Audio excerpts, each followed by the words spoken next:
మంచి మంచి రెసిపీస్ కోసం చెర్రీ షెఫ్ ఛానల్ని సబ్స్క్రైబ్ చేసుకోండి. హలో అమిగోస్, ముందుగా అందరికీ క్రోధినామ సంవత్సర శుభాకాంక్షలు. అందరూ బాగున్నారా? మీ ఇంట్లో సుఖ సంతోషాలు విరసిల్లాలని మీకోసము ఉగాది పచ్చడి రెసిపీ తీసుకొచ్చాను. ఈ పచ్చడిని ఇలాగే చేయాలి, దీనికి ఇంకో రెసిపీలు వెతకండి. ఉగాది పచ్చడి అనేది చాలా ప్రత్యేకము, చాలా ఆరోగ్యం కూడా. ఉగాది పచ్చడి అంటే షడ్రుచుల సమ్మేళనం.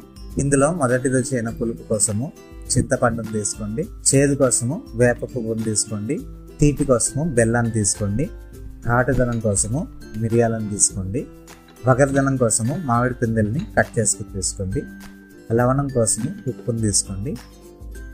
ఒక బౌల్ తీసుకోండి. ఇందులో పులుపు కోసము చింతపండుని ఒక పావు గంట నీళ్ళల్లో నానబెట్టుకొని గింజలవి లేకుండా చింతపండు రసాన్ని తీసుకుని యాడ్ చేసుకోవాలి. ఈ పులుపు అనేది మనము ప్రతి విషయాన్ని కూడా స్వీకరించాలి, ఎంతో మెచ్యూరిటీ కలిగి జ్ఞానభరితమైన నిర్ణయాలు తీసుకోవాలి అనే విషయాన్ని మనకు నేర్పుతుంది. ఇలా బెల్లం నీళ్ళని వేసుకోవడం వల్ల ఉగాది పచ్చడికి మధుర గుణం వస్తుంది.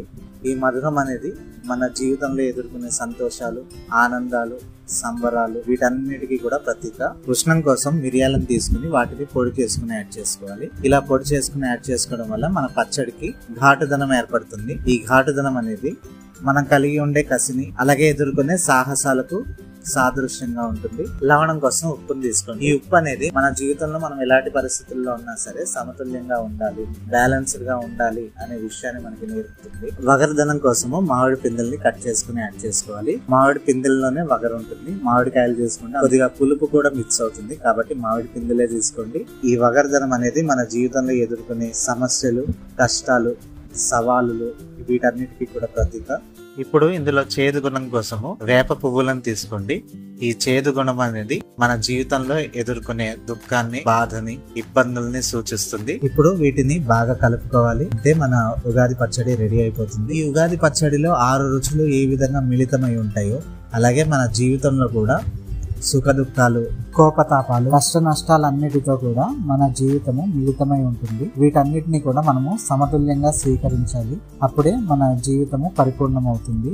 ఈ క్రోధినామ సంవత్సరము మీకు అనేకమైన మేలులు, అనేకమైన సిరి సంపదలు దయచేయాలని చెప్పి నేను మనసారా కోరుకుంటున్నాను.